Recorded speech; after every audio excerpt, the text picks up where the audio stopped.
खबर आपको दें कि रहनुमा पीपल्स पार्टी सईद गनी ने दावा किया है कि कल रात डिस्ट्रिक्ट सेंट्रल में पीपल्स पार्टी के ऑफिस पर हमला किया गया। सईद गनी ने मुतालबा किया है कि तहकीकात की जाए कि पीपल्स पार्टी के दफ्तर पर किसकी हिदायत पर हमला किया गया।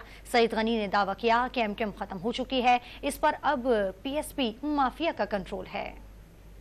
रात डिस्ट्रिक्ट सेंट्रल में हैदरी के मकाम पर पाकिस्तान पीपल्स पार्टी का एक इलेक्शन ऑफिस है, वहाँ एमक्यूएम के लोगों ने हमला किया। तकरीबन कोई रात 9 बजे के करीब तोड़फोड़ की और धमकियाँ दी। लेकिन अच्छी बात यह है कि उस तमाम हमले की वीडियो रिकॉर्डिंग जो है वो हमारे पास मौजूद है। इस तरह से सियासी जमातों के दफ्तरों पर हमला होगा तो मैं ये समझता हूँ कि जो हम सबकी ख्वाहिश है कि ये 8 फरवरी के इलेक्शन पुरअमन माहौल में हो जाएं, वो मुमकिन नहीं होंगे।